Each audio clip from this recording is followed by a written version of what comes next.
Hey everyone, welcome back to Out of Band, a Microsoft security podcast. I'm Andrew Young, I'm a Microsoft Modern Work Specialist at Digger Data. I'm also a Microsoft MVP in security. I'd like to welcome you to episode 3. Hi everyone, I'm Shahan, Microsoft MVP as well in security. I'm specializing in Intune and identity access management. Hi all.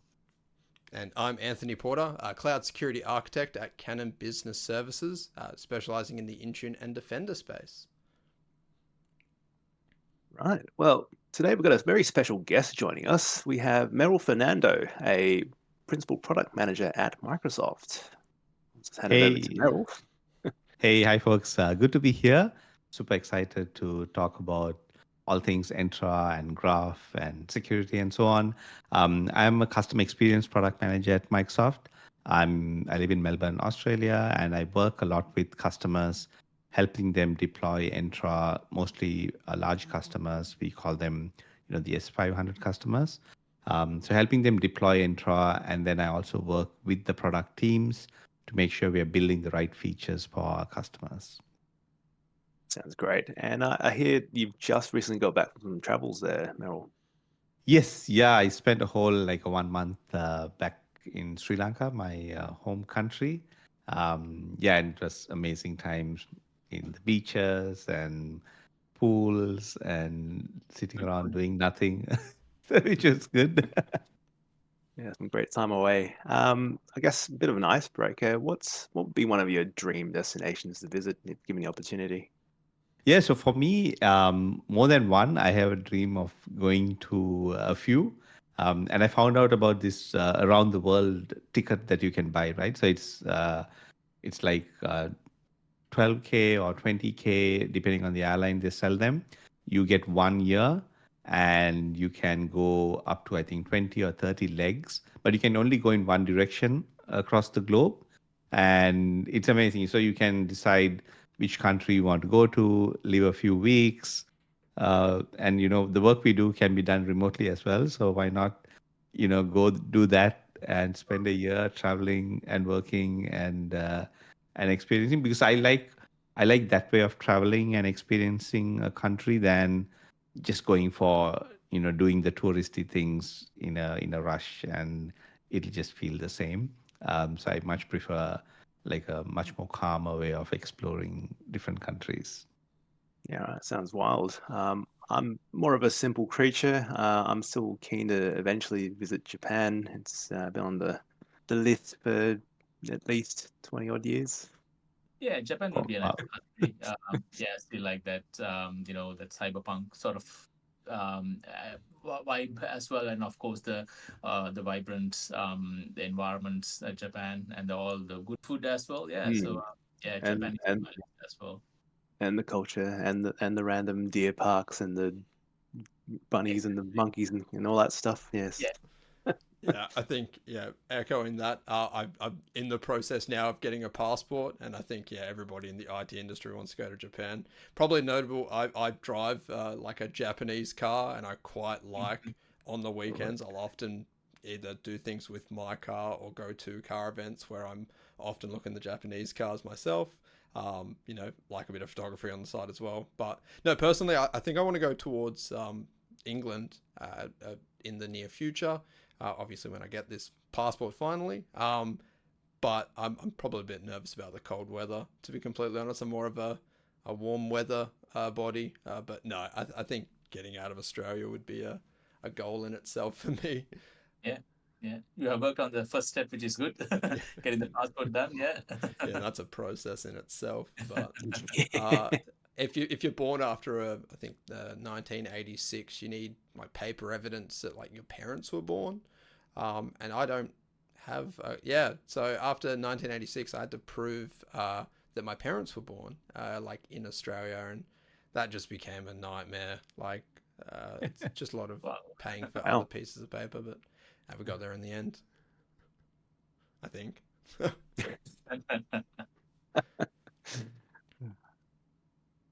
All right. Well, let's break into what's new and what's upcoming in terms of events and all. Might Yeah, I got some stuff actually. Windows at Microsoft Technical Takeoffs 2025. So the 2025 edition of Technical Takeoffs. So it's mainly which is happening year on year sort of thing. So as usual, it's focusing on a lot of Windows stuff. Windows 11, for an example, Intune, the device management, and also the AVD and W365 as well. So there are lots of sessions happening throughout March first week, 3rd to 6th. Some interesting topics as well. This one topic, as I can see, untangling this thing called AI in a Windows ecosystem. So it's pretty much new devices are coming in, which are Copilot plus PC sort of stuff. So how everything would, I believe, they might talk about how they would all connected back to the backend, Intune, Entra, those sort of stuff, how the security would work in those in that situation, and also a ask me anything session as well in cloud native with Microsoft Intune. I believe probably they're talking about the whole Entra joined and how Intune come into the scene as well, sort of stuff.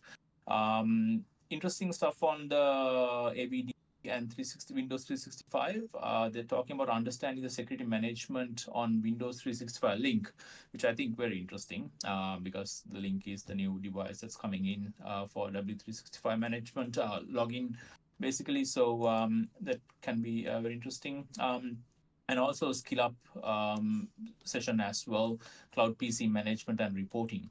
So yeah, lots of things happening in the technical takeoffs. We can post the link in the description. So it's pretty much signing in, and then they are happening on the PST time zone, but most probably there will be recordings for those as well.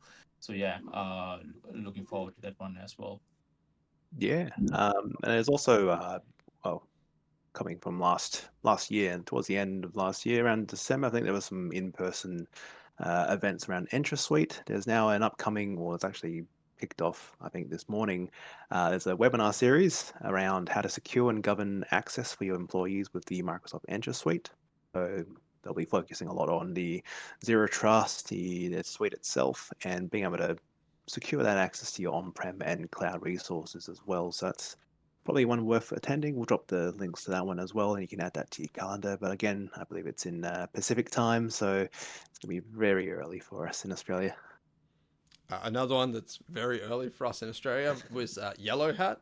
So that is on the 6th of March. 6th of March, which is a Thursday night.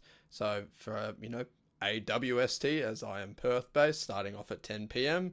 So everybody in Adelaide and onwards in the the world of Australia is midnight onwards. That is an event which is specifically related to Microsoft security technologies. So once again, it's another one that capsulates everything.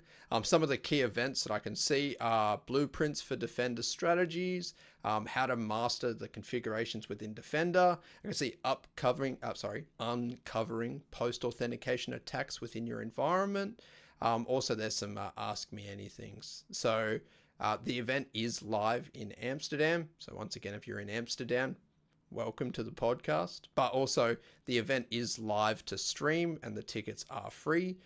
So that is yellowhat.live. So definitely check that one out. Yeah, cool.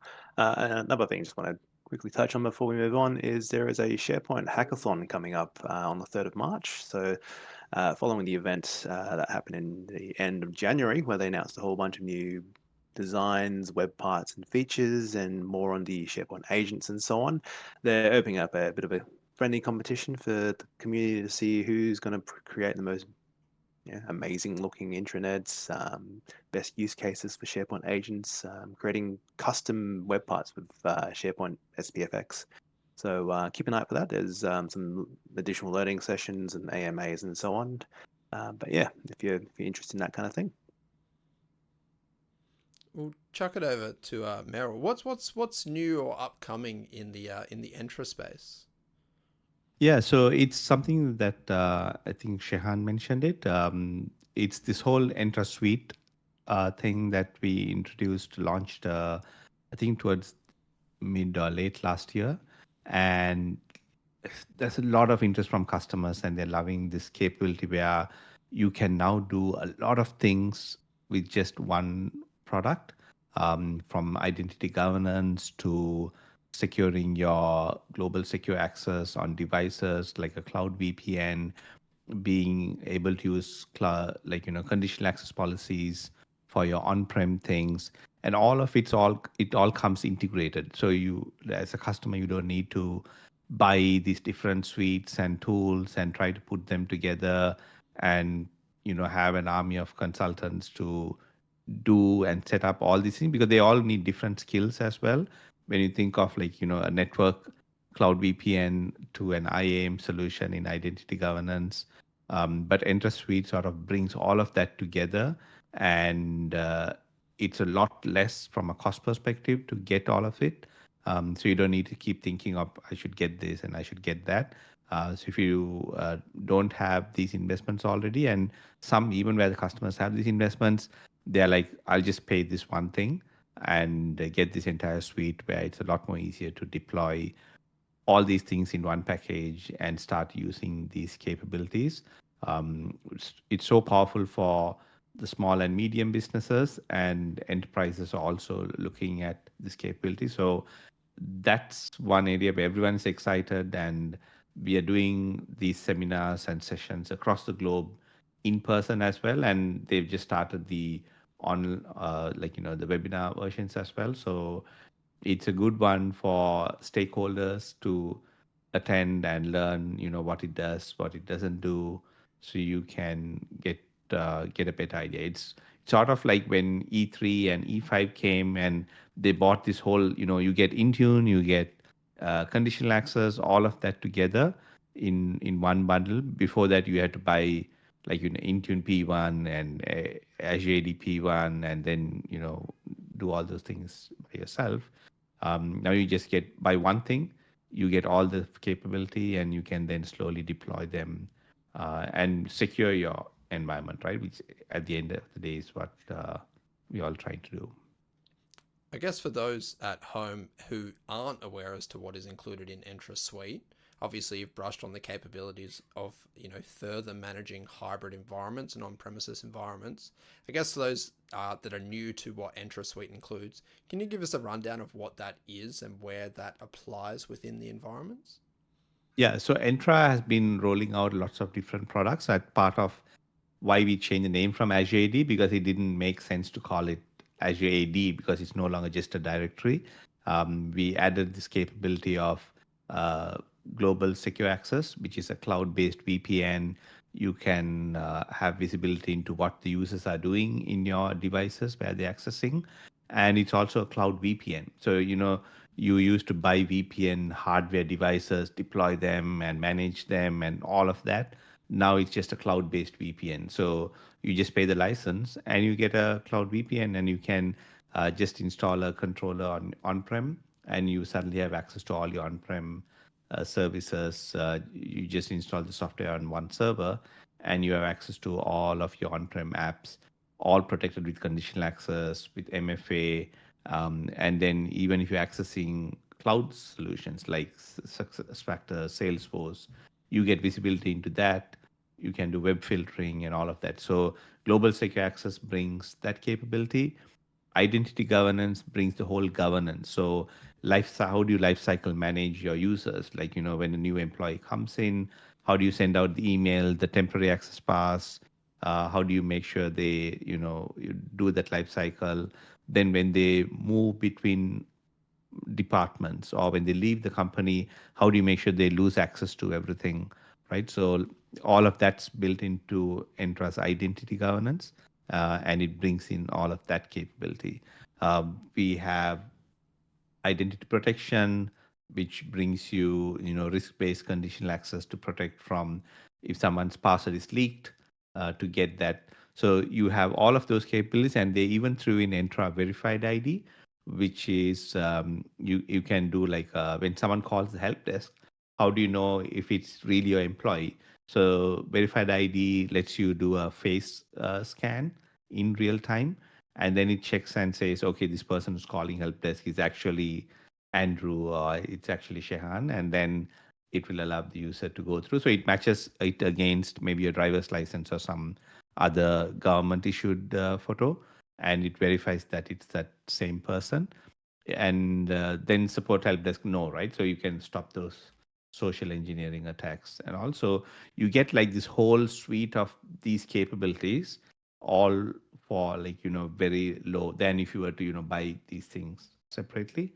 And I do have in my Entra newsletter, there is, if you go to entra.news, there's actually a mind map that I created because it's all like so many different things and you need to know what is what. So I created this mind map to be able to see and understand what each of those different products and services are. I think going back to the whole the GSA thing, the Global Secure Access. So if you talk about private access specifically, so we talked about how we can provide access to the on-premises applications, right? So you can combine that activity with pretty much everything in the identity governance side as well, like conditional access policies, yes, of course. But if you're going into a critical server or something, get strong authentication. So it's a different conditional access policy. And also maybe terms and conditions sheet that they have to just say, yes, I agree. So they are bound to, bound to that agreement. And also just in time, just enough access, PIM groups can be added. So they will be they'll be a member of that group for that given time. So I think a plethora of features would coming in, when you combine all those stuff together.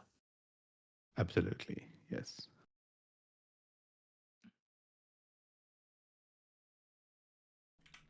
Look, so I'm also aware as to, I guess, your upcoming and new advancements within the Microsoft Graph Entra PowerShell side of things.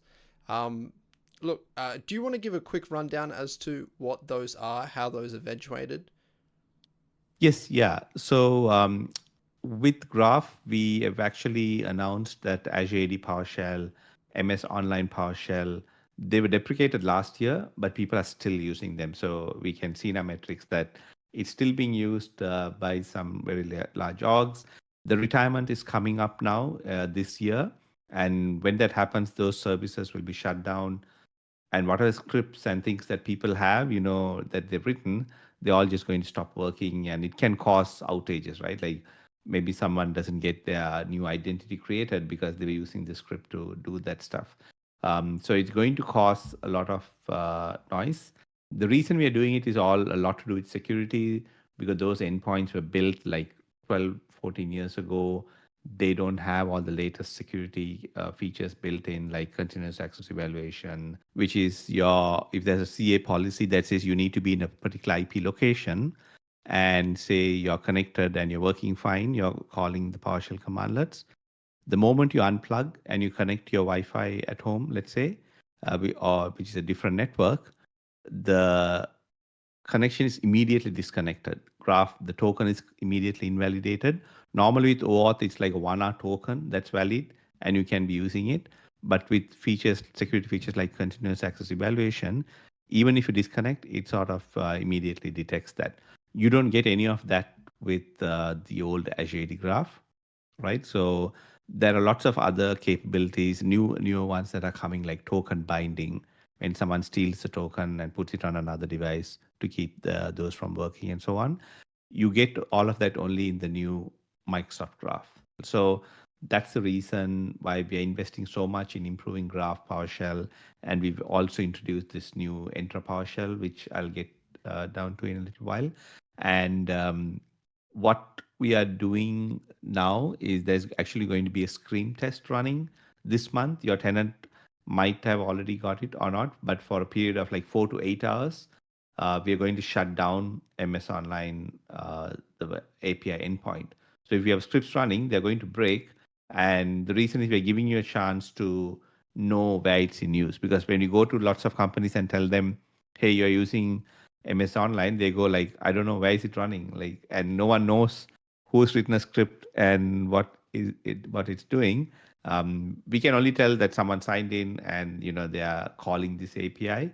But when it's a large org with like 30,000, 50,000 users, or even with like 8,000 users, when we reach out to that means they go like, I don't know who's using it, right? So the scream test is a way to know, like we shut it down and then see who complains. And we've also given the control to admins. There is an API they can call and they can apply a block for the module, and then it'll stop working, right? And then you can see who comes out and says like this stopped working, because you're in more control and you have time to fix it.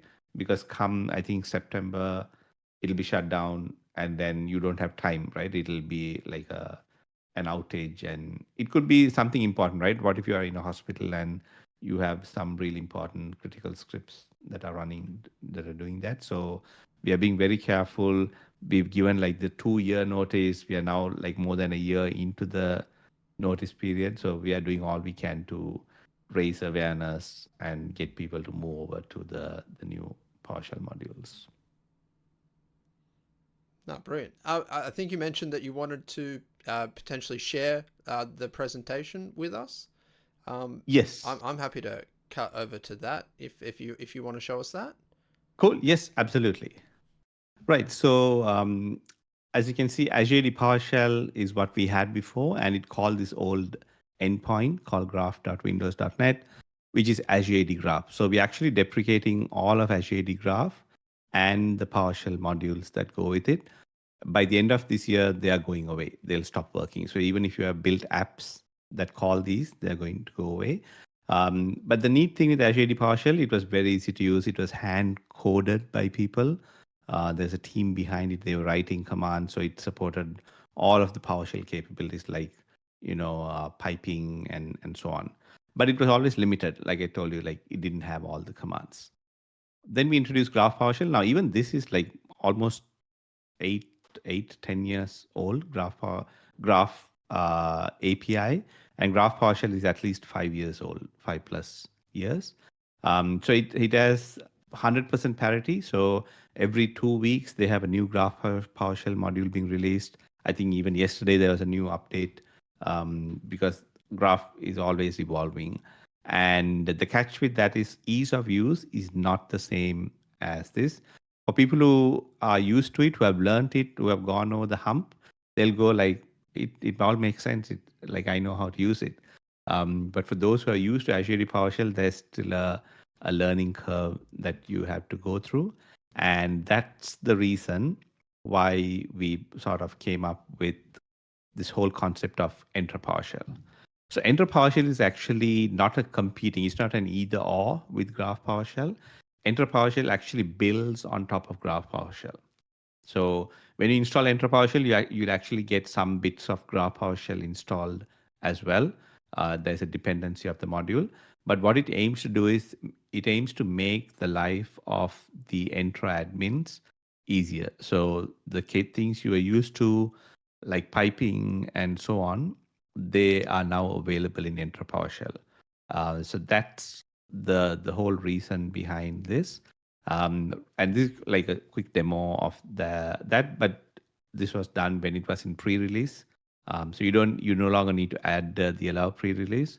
You can just say install module, and that's it, right? So it's Microsoft.graph.entra, and you can install the Entra version and the beta version, because they are two different APIs, and you're all set. And then once you do that, it's the same way. So it's just like connecting to Microsoft Graph.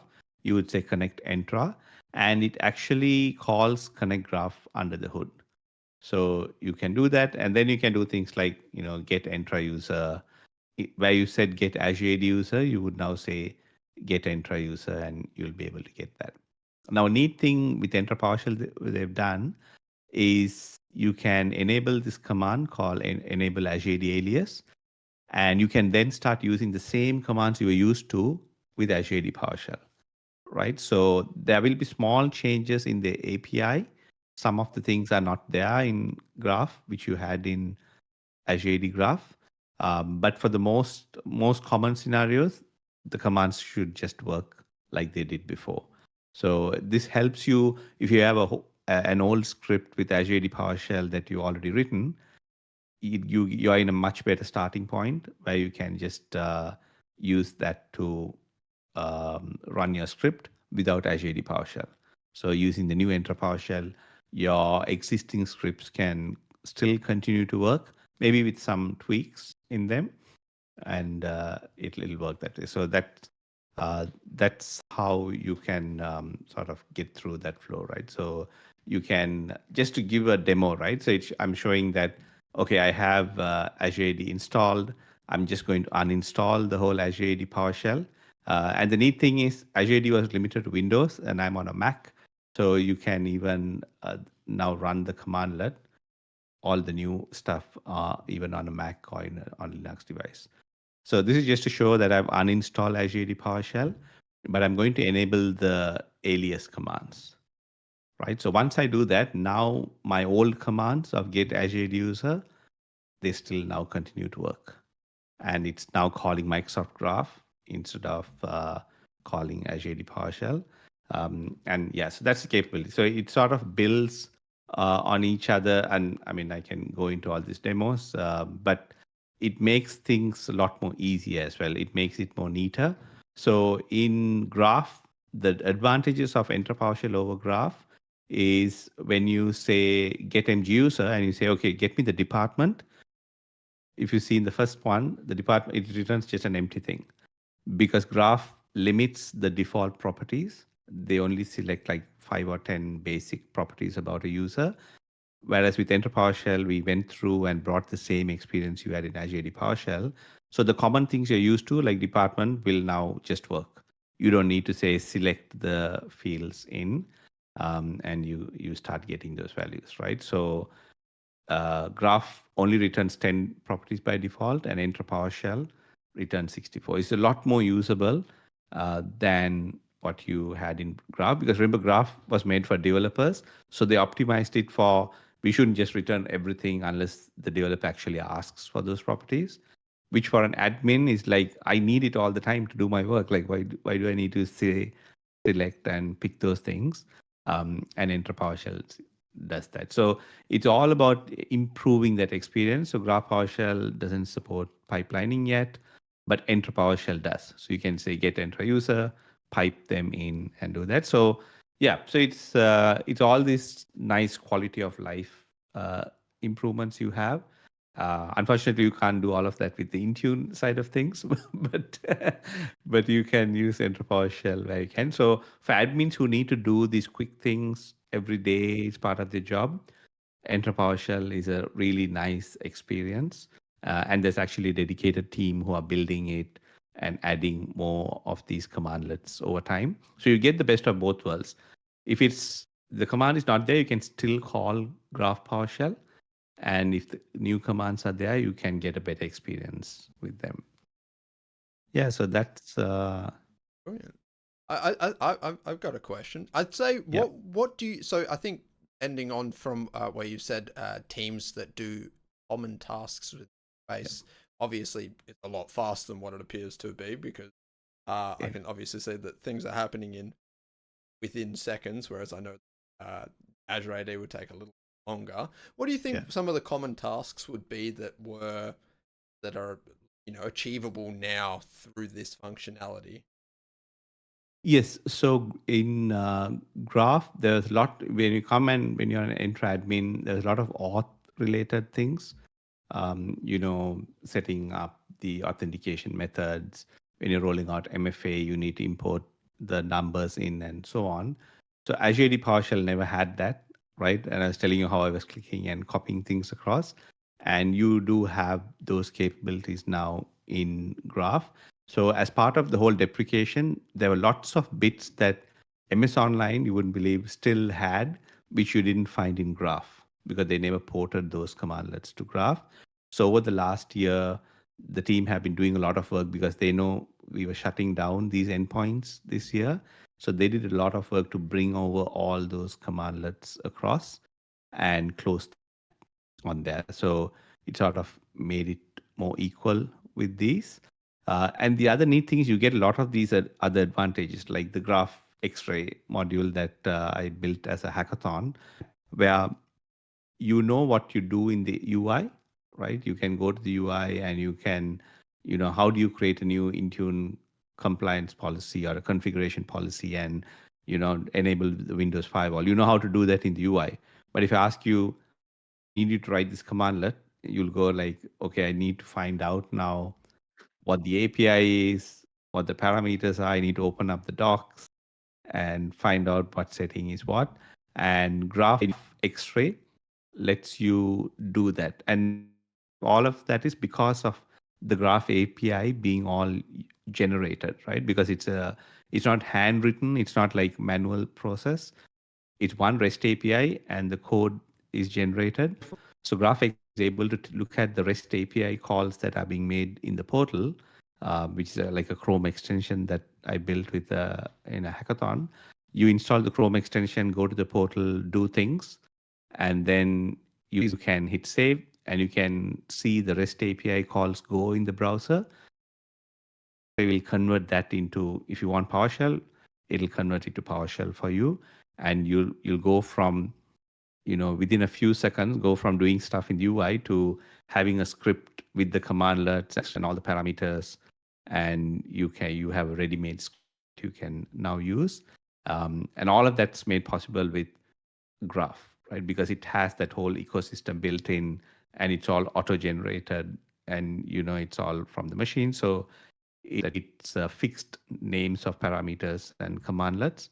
No one went and came up with a different name for the commandlet versus what you get in the UI. So those sorts of advantages you wouldn't get. Like it's impossible to build something like that with Azure AD PowerShell and so on. Absolutely. Today, actually, I played with the Graph X-ray. So I installed the Edge extension into my test lab, and then I did some Intune stuff. I tried to do. I wanted to. Well, I'm halfway there, but I got the foundation ready now because I've the security baseline, the 24H2 is out now. But I got the 24H1 as well. So I wanted to see what are the, like, a comparison of the settings, what's new.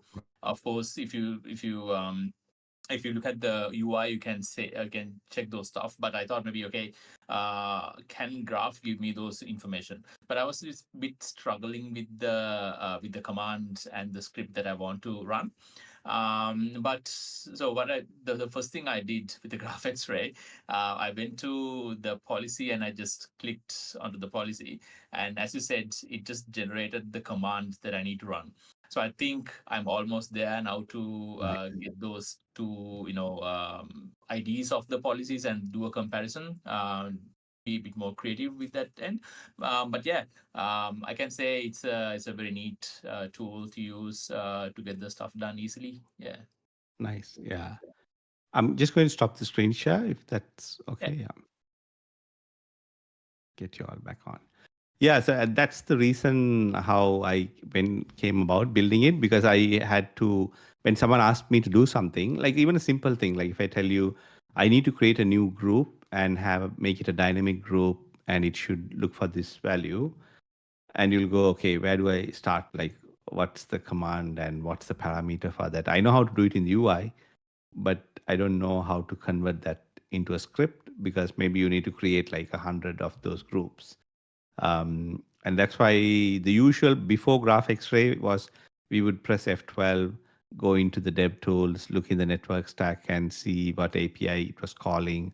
And then we would go into the graph reference and look for that REST API and then read the documentation on what are all the parameter names and what are the values that it should get.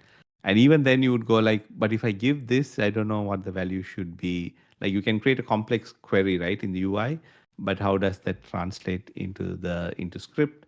It becomes harder. And then that's where I got the idea of just doing Graph X-ray. Initially, it was just to show the REST things in a cleaner way, because network trace, you get like so many things thrown at you, and you needed to find that one thing, which was the REST API call.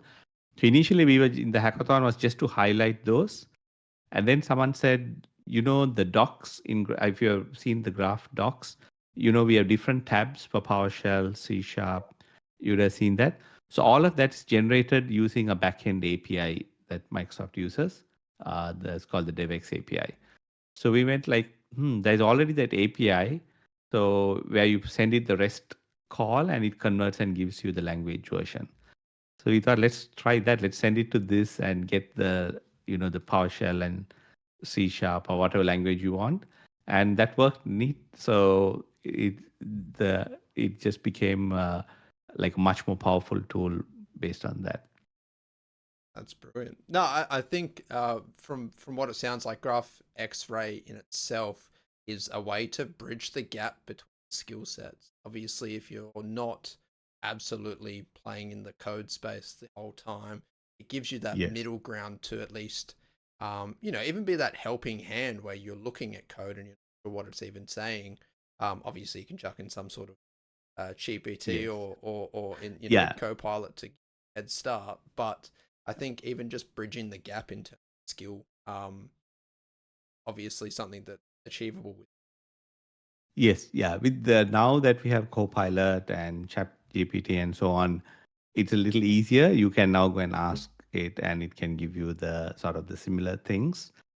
So you don't really need to do what you did before, but it's still a lot easier to sort of do it in the UI because we all know how to do things in the UI, right? That's how we first learn, and going from there to the code is a lot easier sometimes than even telling Copilot like what exactly the object you want, and you won't even know, right, what to call the API version of it.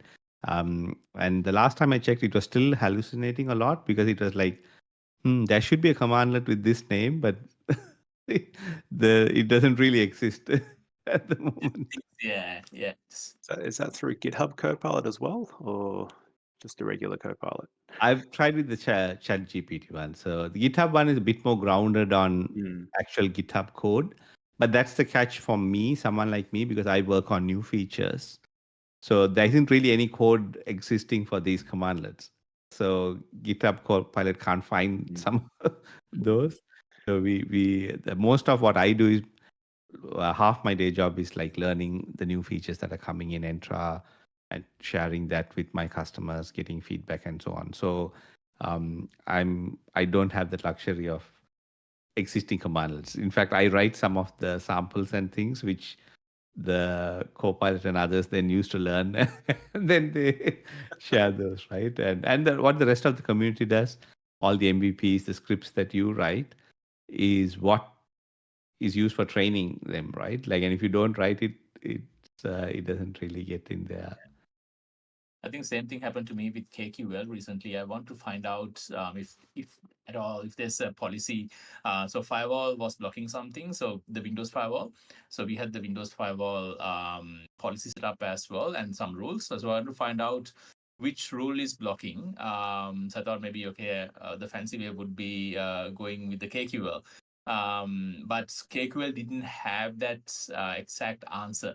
But it was just doing some, as you said, hallucination in my GPT, saying rule name, project the rule name, but there's nothing called rule name inside the table.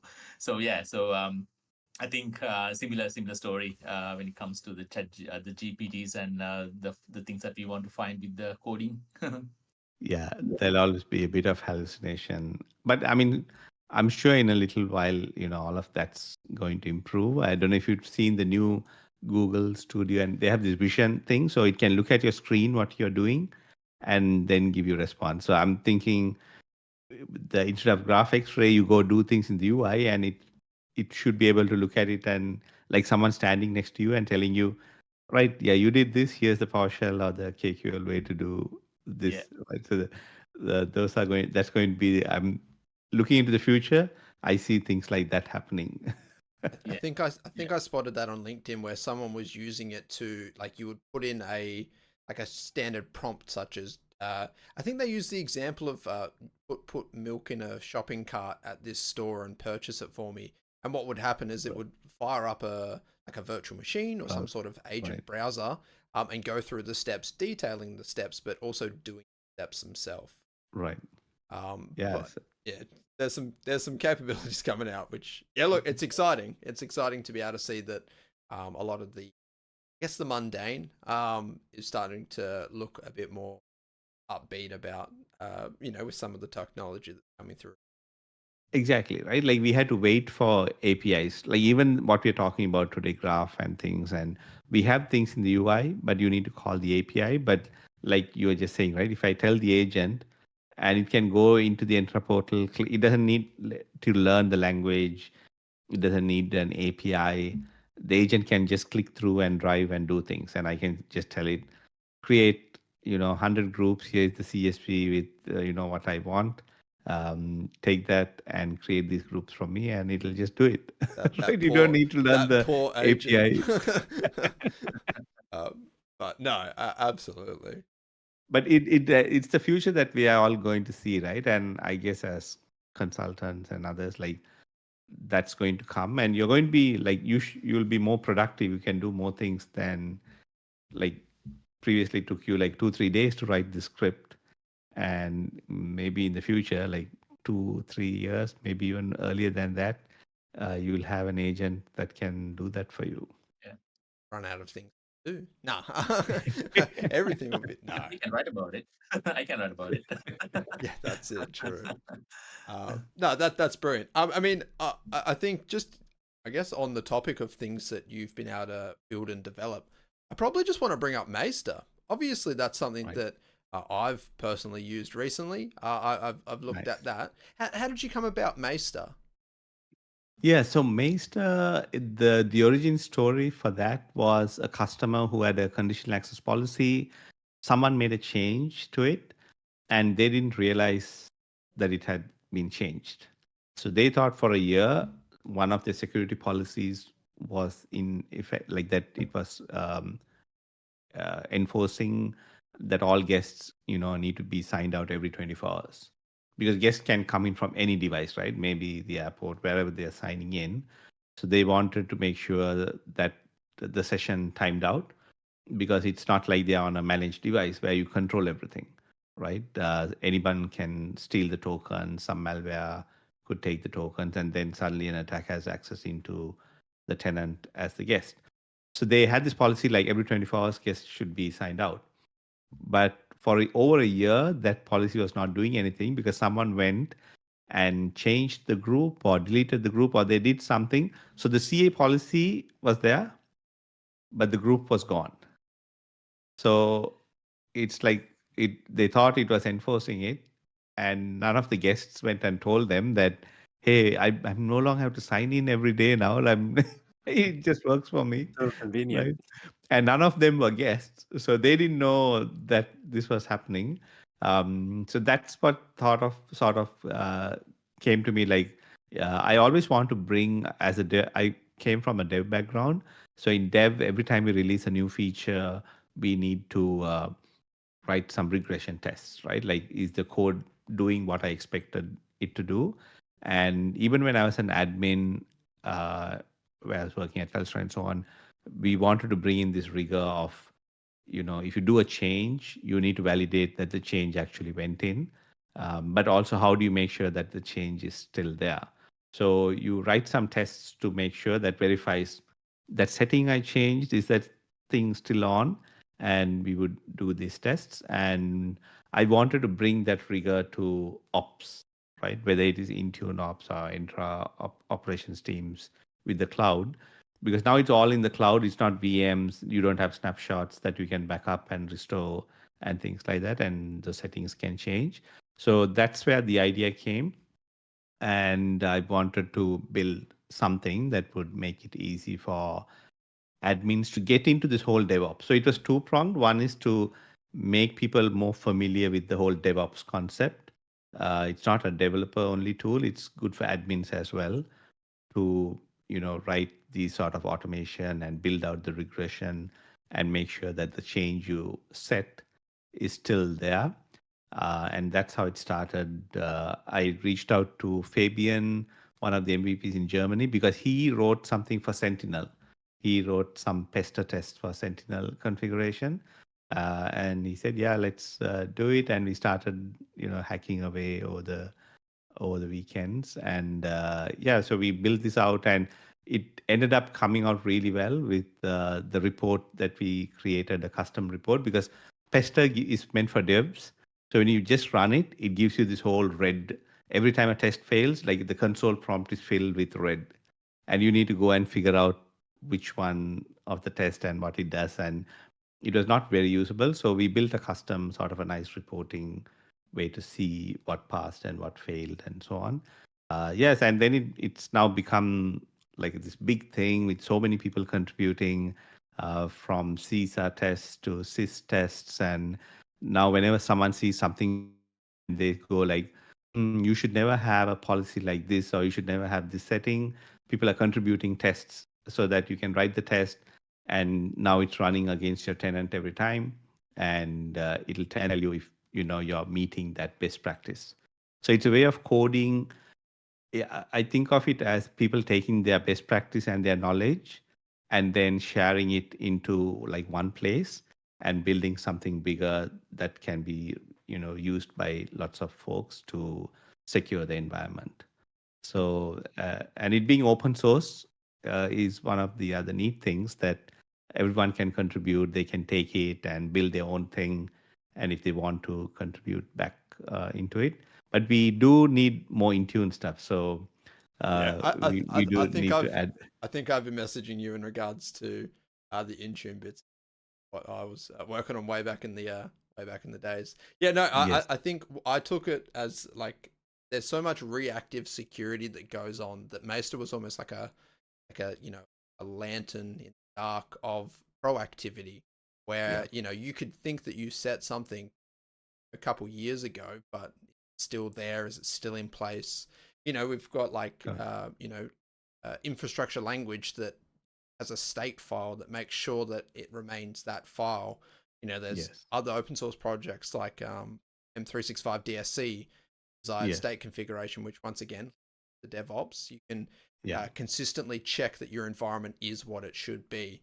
Correct. And yeah, absolutely. And so Maester's another one.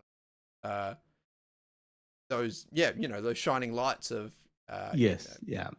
a reassurance that security often. Correct. And one of the things we did is we put a lot of effort into the website, and because everyone's like new to DevOps and they find it very like a very complex thing. They've not used Git or GitHub and don't know where to start, what to do. So we wanted to give like the most gentlest introduction to do that. How you can just maybe in less than half an hour set up a GitHub action that can monitor your tenant and send you an email saying what the settings are. So we put a lot of effort into making all of that simple, so people can just follow the steps. Someone coming in with zero DevOps, zero graph, zero PowerShell and any of that knowledge, and being able to set up something that works really well. And we are tuning, like we keep on trying to reduce the effort needed to set it all up, and it's all free. So that's the neat thing. It's open source. Running it is also free with GitHub. Azure DevOps, Microsoft gives a generous amount of runtime per month, so you can easily spin this up. You don't have to ask permission from anyone. You can spin up a new Azure DevOps tenant in your org itself, protected by all your conditional access policies, by the same security that you have, and be able to run these things in the cloud. No VMs, nothing needed, right? So that's the beauty of it. Like you can do all of this for free, and so just with a little bit of effort from you, and that's the neat thing about it.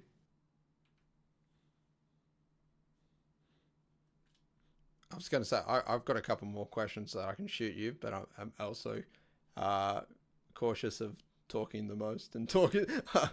Look, I think you've obviously gone through and you've explained a lot of the, I guess, the benefits associated to the graph usage, PowerShell usage, and whatnot. I guess.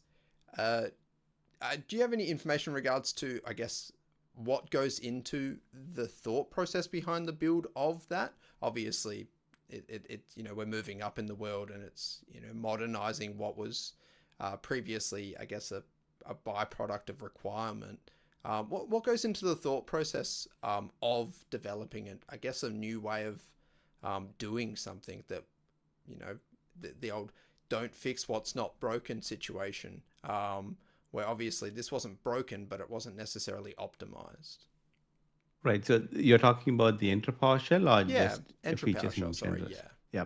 So this with 100% customer feedback. So every time Microsoft runs a lot of customer, like we are very focused on what customers want and their feedback. Like my role itself is customer experience, right? So we have the feature PMs, we have the people who write the code, the engineering team, and we are like the customer representative in the team. So we are there as a voice of the customer giving the feedback, and we have these sessions every year. We like customers fly in down to Redmond, and the teams talk to them, and we listen to feedback. The number one feedback from for many years was Graph PowerShell is not usable, right? And Azure AD PowerShell, you're not building it anymore, and we can't do the things we wanted to do. So that was the number one feedback we used to get, both from online forums, people would give feedback, even on social. If you just go and search for Graph, you'll see a lot of comments. It's a lot reduced now. We've done a lot of work on the docs were not really good, so we worked a lot on improving the docs. Even with Entra PowerShell, there's a whole effort that went into all of the documentation for each of those commandlets. So it's not just the commandlets that are there, but that helped off Graph PowerShell as well. We focused on building because different teams at Microsoft, some people rely on this, like in Entra, they do. But other teams, for example, if you're doing like Stream or maybe even some of the Power BI stuff, you're not really concerned about PowerShell as much, right? Your focus is on other things. So different teams have different tolerance for how good the PowerShell is. And for Azure AD and Entra, it had to be really, this bar was already set very high. And the feedback from customers was like, this doesn't work. So that's 100% of the reason, like sort of to address the top feedback from customers on the whole, from admins, was the reason Microsoft went this way. And we reversed the action and we brought in a team, and there's a whole team that's now building out these PowerShell commandlets for Entra, which maybe for Intune, you might not have it because you're already happy with Graph and Graph PowerShell. But it's also because Entra is used in a lot of places. So you have the Intune M365 side of things, but you have the whole Azure side of the landscape as well. And they still need to use Entra to create apps, service principals, groups. So Entra is like in the middle of, whether you're doing M365, whether you're doing Azure. Now, if you're doing Copilot, you still need to create your core, users, groups, and application service principals. So it's a lot more of a different use case in that. So yeah, we are a lot driven by customer needs and what they want, and that's how Entra PowerShell itself sort of came about. Brilliant. Yeah, I guess I'll finish off my question with, yeah, it's really good to see that. Yeah, once again, Microsoft's even just taking that customer feedback seriously. I think that's another thing that I guess some companies don't really do. There's a lot of, I guess, benefit that, or that there's not just a drive for, I guess, production. There's also the drive to innovate and be the change for the good, and at to even just hear that it's coming from customers and not someone internally that's just got an idea is just another reason to wave the flag Yes, that we all kind of wave anyway. So correct. And Microsoft is very metrics driven. So sometimes it might feel like no one's listening, but we have the user voice feedback and so on. All of these things still count. You giving feedback through the support teams, even like customers telling us this is broken, this, like, if you keep repeating it, all that feedback and those metrics go in, and then the feature gets pushed up, right? Because we always have lots of features, and very, like, you wouldn't believe the team size at Microsoft. Like me going from where I used to work, there were like an army of like people we had to deploy Intune and things where I worked. But then when I went to see the feature, the actual feature team is just like a handful of people, and they need to pick and choose what they prioritize and build. So they're very careful what they're building, and it's a lot driven by user feedback, but also on where they want, which direction they want the product to go, right? With like on Entra side, it could be pass keys and those newer generation things that they are looking to build. Um, so they balance that with the customer feedback, but every bit of feedback definitely helps, right? Whether it's in the form of a blog post you write, whether it is support tickets you open, or whether you go on the feedback, user voice feedback, and give feedback that way, they all get collected. And in product, almost every product, you can go and that's one a lot of people miss out. In every blade in Intune and Entra, you can give feedback, and all those go in, they get counted. So those carry a lot of weight as well, because they go straight into the engineering teams like pipeline and the visibility. So a lot of folks miss out on that opportunity to give feedback. And it's a good point. We do see sometimes people really frustrated and and think no one's reading it, but those are read, those comments. Yeah, Don't put Yeah, I don't can put your personally tell one thing, as in like some time ago, I was just looking for something in relation to like when it was Azure AD, like can we trust two tenants? So when I went through the feedback, what people have asked, so they have asked, can you please bring Azure AD trust like what we have in the local AD, so we can just trust two tenants. Users, will get, we don't need to migrate whenever there's an acquisition. So I was in that situation where that organization was acquiring a lot of and getting merged with other companies. And each time they do, we have this question where are we going to move them into our tenant, or what do we need to do? And lots of other problems came in as well, like how to do teams, to outlooks and things like that. And luckily, the cross-tenant collaboration came in, and also the cross-tenant synchronization that answered a lot of questions that we had at that time. And I think at the moment it's getting, as you said, more features are coming in as well. Correct. Conditional access policies, licensing features coming in as well. So it's getting, like a feature-rich situation. So yeah, definitely, that's one of the examples I can say. Yes, absolutely. And that's again driven by feedback. There were all these multinational and companies buying other companies, and now there are multiple tenants and people needing to collaborate. So these were feedback that lots of the execs, the stakeholders were giving Microsoft back, saying, we do these mergers and now we can't manage these things. It's a very poor experience. When you go type someone's name, you see, Exactly. like, it used Yeah. to see like two things, the guest and the external name, and Yeah. they would pick the wrong one and the other person wouldn't see the message, and you would, like, those all lost revenue opportunities, right? So they really worked on building that, and that was all driven by feedback, right? Like 100% feedback, people telling, this is not working, this is not good enough, Yeah. we need a Mm. better way. Yeah. And That also, was, whenever there was a guest coming into if it's a different organization on the same group, we had to add them as a guest, and they had to always click correct. on that email. So I was actually thinking of writing a script where they don't need to click on the link every Right. time that they're Yeah. adding as a guest. But luckily, with the whole B2B direct connect, if I'm Yeah. correct, that got that option where if you trust the tenant already, you don't the guests to go through the email. Correct. Your link. And now with the new multi-tenant org, Yeah, you can sync the correct. identities. So now you don't even need to do that. Yeah, yeah, was going to mention that. Yes. Yeah. But I was using user voice back when it was user voice, and even back then there was so much stuff in there. And then into the new Yes. feedback portal, it's just pages on pages of feature requests and people asking and complaining about the same thing. And Yeah. when you eventually see it show up on the roadmaps, it's like, oh my god, it's coming.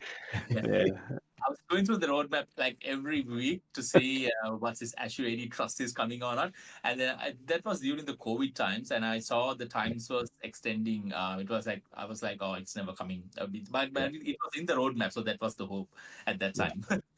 But that's one good example I can show, right? Because you see it publicly.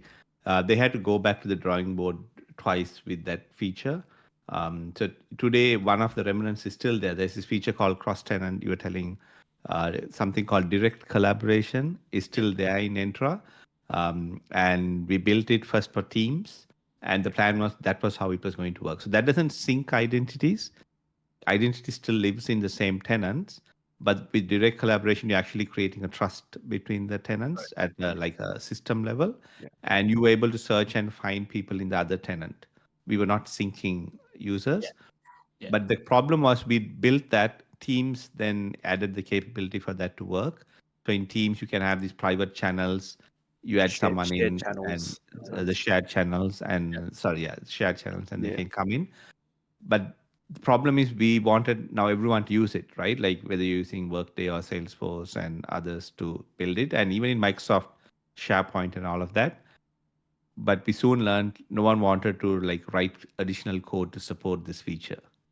So basically that we abandoned that. So Direct Connect is still there, and it's just only for Teams. It's not going anywhere else, because for to support that, other devs, the teams had to build extra code.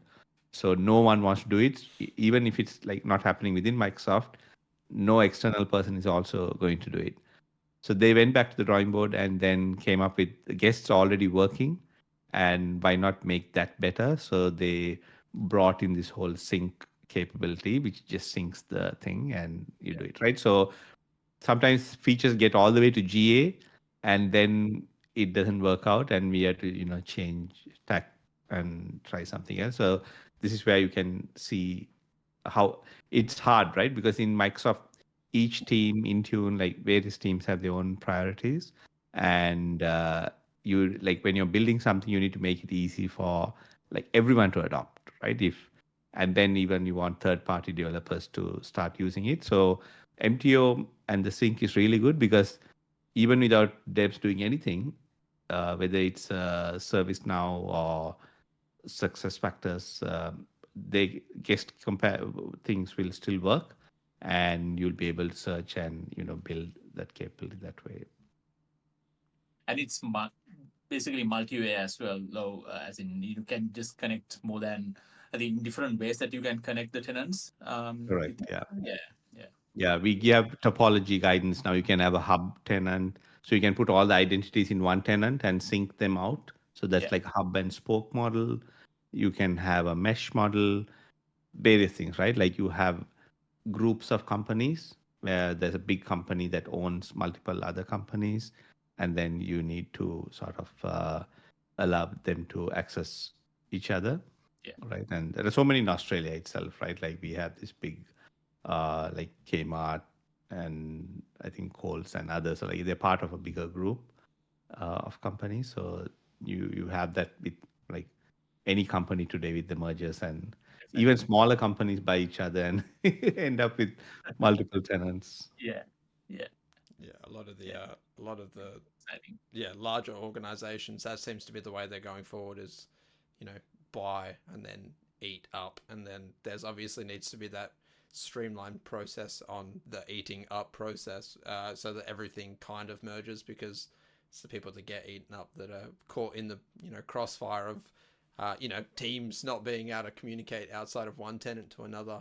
I think, yeah, reminiscing back on the days when you'd have multiple tenants available to you in Teams, and you'd be on one call, and then someone would send you a message in another one, and you'd click it, and you'd disconnect from the call, and oh man, Oh, that was a man, time. Yeah. Yeah. That was a I time. I had to suggest my users back in the day to use, because they had like different two tenants, two main tenants. use the Edge apps to create an app with the teams, sign in with the other tenant, and then you can use it like parallelly. Yeah, progressive web app. Yeah, Yeah, yeah. It's good fun. times. Fun times. Yeah, I've actually got a question from the community, and I say community, but it's really a work colleague. We've got one around, say, customers wanting to adopt strong authentication methods, particularly the certificate-based auth type. So not including Windows Hello for Business. What would the low-cost options be that you'd recommend? Right. And so are you talking about phishing resistant or just any auth Well, methods? it'd be any of the strong auth options. Right. The strong ones, yeah. So strong ones would be phishing resistant ones, obviously. So the one that I think would has the most chance of being successful is the new passkeys, right? So passwords, it's everyone's trying to kill them, and the industry has been trying for a long time. The auth folks and coming up with standards. FIDO2 security keys were like some of the promise, but we've soon realized like if I show you my desk, I have like 6 security keys, and I don't know which keys has for which app because they're limited again, right? So you can only have like 10 or 15 or 20 pass keys, security keys, or accounts in each one. So they are sort of limited in that way. And you lose things. Like they are really small. You eventually like put it in the washer or you drop it somewhere and you lose it. So that's been a huge challenge when you know sort of give those things to people and expect them to use it. So the last newest iteration is passkeys, which is in your phone because people rarely lose their phone, and if they do, they are like they know immediately that they've lost the phone.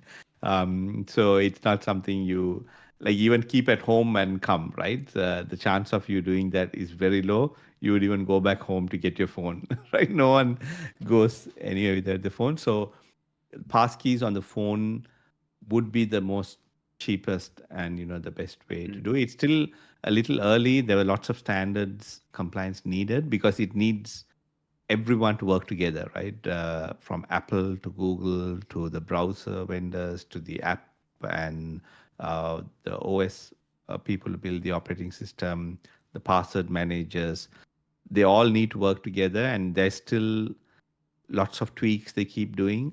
So the experience is changing a lot, but over time, like that's the best chance we have of moving people from passwords to something that's really easy to use, very accessible as well. Like if you're telling an older person wait for the phone number to come in and then type that in, and when they only have the phone, they read the number, they go back to the login screen and they've now forgotten what the number was, right? And even from older folks to even kids, right? Like whether it's a young kid who has to type in the things that they see, MFA and all those are like we take it for granted, but those are really hard things for various different folks. And passkeys make it as easy as Face ID, right? You just use your Face ID or your fingerprint touch to sign in. So that's the hope, but right now it's a little early for it to have widespread because Android, you need to have like the latest version of Android, which like more than half the world has older phones which don't have the newer OS version. I think it needs at least 13, Yeah, I've seen I Android think 13. 13 or 14. It's required. Yeah, 14. So uh, it's going to take a few more years to be like just ubiquitous. But right now, if you're in IT or cybersecurity, like you should be trying it out. Like every site you go, I set it up on, my Amazon shopping account, on my PayPal account, on all of those. We should, get used to setting it up and trying it ourselves, seeing what works, what doesn't work. Um, and I just was at the FIDO conference. They had one in Melbourne just a couple of weeks ago, and they're showing how like it's like you think of it when you go buy something, in the e-commerce sites, you go to the shopping cart, it's all secure and maybe you do passkeys there, you sign in. But then when it comes to paying, you're just typing in some text, right? Your phone, your MasterCard number and all of that. Some banks do like an SMS back and things like that. But end of the day, you're just typing in some text to someone, and anyone who gets it can then, use that to charge against your card. So they have doing some neat things where they're tying it with passkeys. So then you can just use the passkey at the time of paying. So obviously it has to tie in with the bank. Your bank should support it and so on. But they're trying to bring that as a standard. So now you can be sure that no one else, like the fraud and things like that, will reduce, because they need to have the physical device to make the payment. So yeah, I would say passkeys are the simplest one, the ones on the phone, right? Like that's going to be the thing. But they still have challenges, like you need Bluetooth, if you're doing a cross device auth, say you're trying to sign in on the laptop and you're using the phone, both your devices need internet access because they talk to a channel. Like there's like a backend, because the Bluetooth connection doesn't have enough bandwidth to exchange what they need. So the workaround they did is it goes over the internet. But if you're flying on a plane and maybe only your uh, laptop has internet and not the other one, then it becomes a challenge where things like that don't work. So yeah, things it'll evolve, but yeah, it's going to take a while though. Still early Sure. stages. So Darren then goes on, drop his name, to ask about, I mean, I don't know if that was certificate related or not, but there's a new public key infrastructure that's in preview in the Entra portal under, I think, conditional access. Would you rather talk to us a little about that one? I think it's more is it the Intune, the one that's tied with Intune, the PKI service? I need to expand that picture because it's very small. There is a PKI service associated to Intune, Comes but with the Intune Yeah, suite. this looks, this is from the Entra Admin Center portal in his screenshot, and it's under the manage component. So it's just underneath certificate authorities, which is in classic. So it's very new. I didn't even realize it was in there. So I was just wondering if you had any insight on what it is. I think that's something that's not completely out yet. Yeah, it's in preview. So So just yeah, if you had any idea of what to expect with that. you mentioned that. I didn't really have a chance to look at that. We do have like the cert-based authentication that we've shipped, because a lot of federal agencies and so on use smart cards quite a lot in the US, and that's a standard that's been there. And it's sort of if you have the card and you have the card reader, that's as strong as a passkey, as strong as a FIDO2. Some would say even stronger than the what you get in a FIDO2 security key, because there are certain things that uh, like a nation state could do with passkeys, because it relies on the domain.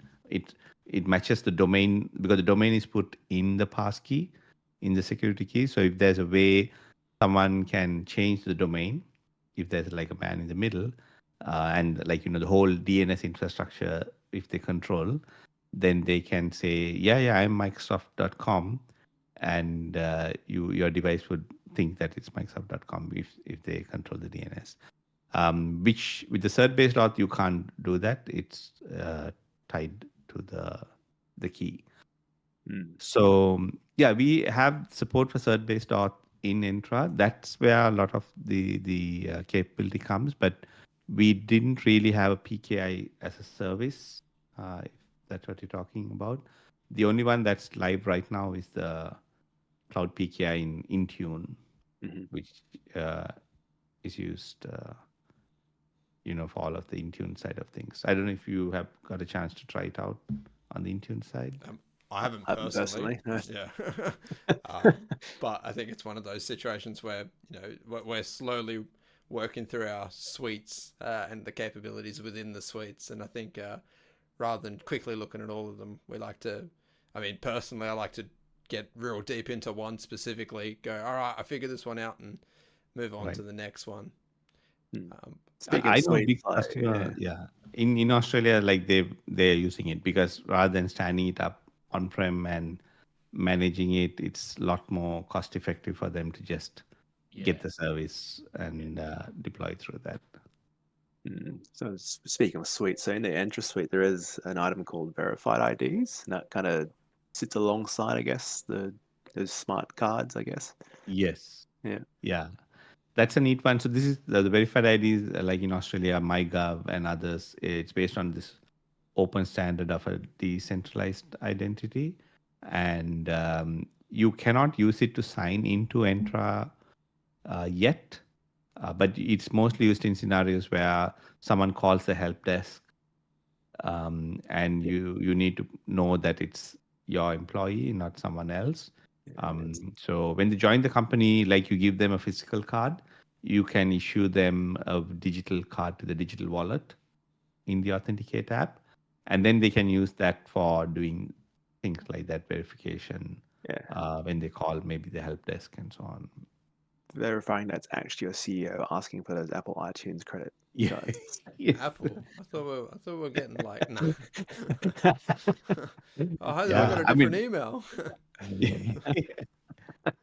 wasn't it someone like they did a video call, right? And they were using AI to like morph their face to the CEO's face and made him wire some. These days, I swear, you know, you've almost got to have just as creative mind to get around some of these things that now the other hats of the industry are, putting on, such as AI morphed.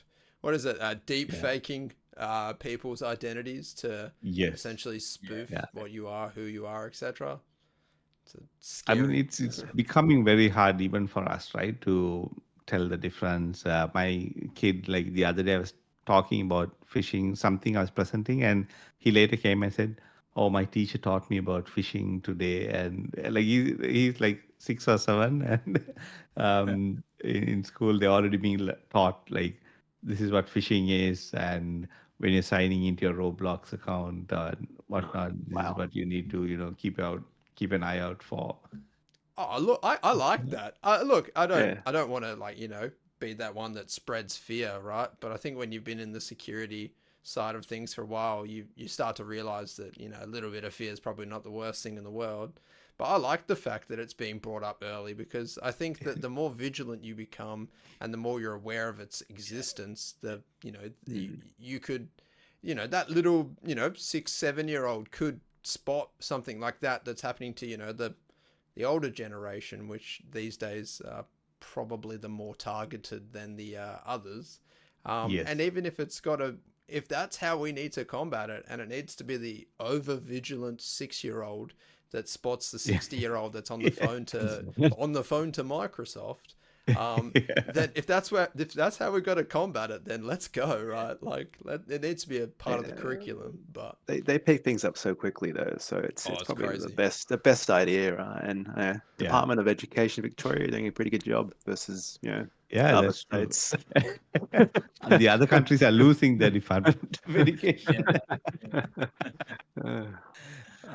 But I mean, the world they are going to live in is going to be very different already, right? Like with AI and agents and the robots that will have AI in them.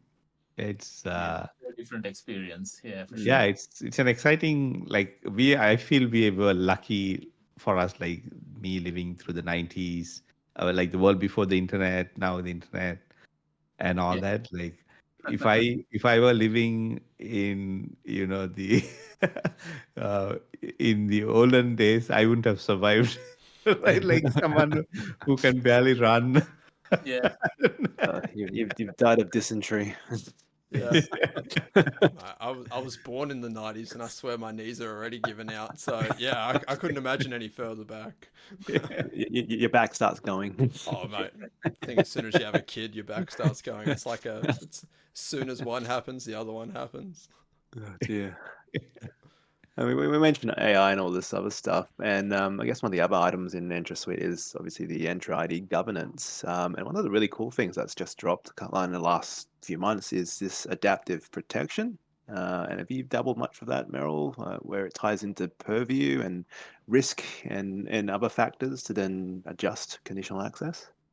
No, I haven't really looked into that side of things yet. So It's yeah, I was going to yeah, say I think that's where you have the ability. So that's under obviously that's a function within Purview which monitors activity against users and then adaptively controls, I guess, a set of like low, medium, high risks associated to it. Where if it's day-to-day operations, they're obviously a low risk. You can obviously then see oh, that user just unlabeled or downgraded 100 SharePoint files from highly confidential to general. That would then obviously start to throw some alarm bells. What that functionality does, obviously, is it utilizes the Entra portal to enforce things like conditional access or prompt MFA. But also you can go as far as to let's block this user. Like let's not and the ability to determine it.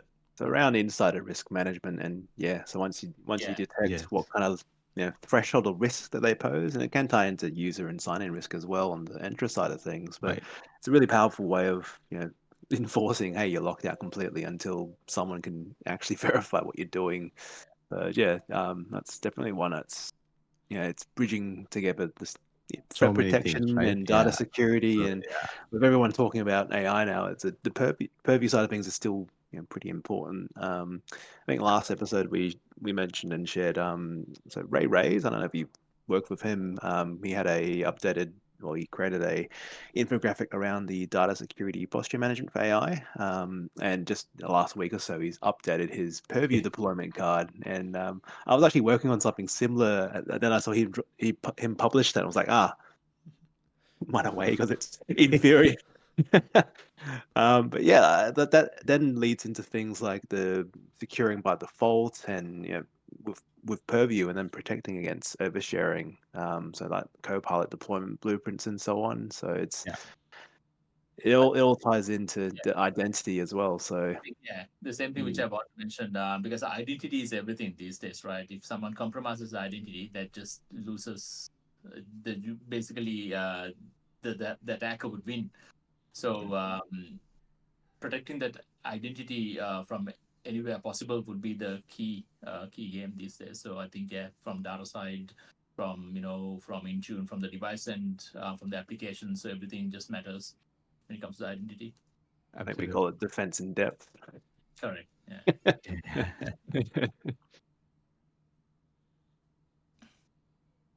All right.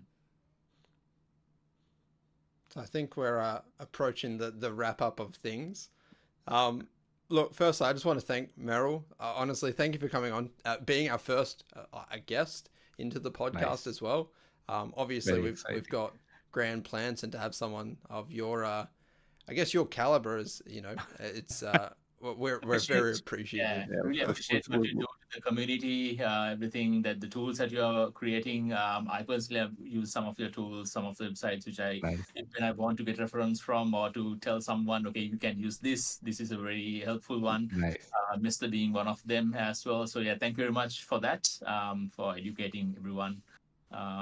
It's a pleasure. Most of them I made solve my problem, and then I kind of like sharing it with everyone so they can it becomes use the it as people's well. problems. Yes.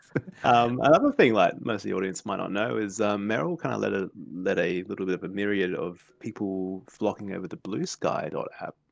So that's kind of a bit of an alternative to Twitter or X these days. Yes. But you've got a repo and Git with everyone's handles who's moved across, Yes, particularly those yeah, that work at Microsoft and the MVPs and so on. So again, like that's a bit more of your community contributions there. yes, yeah. I changed it to a website now, bluesky.ms. Oh, yeah. So you can even get a Microsoft and a MVP label against your name as well, verified label. Have to check that out. So yeah, you should go there and get your Yeah. One day. tag. Yeah.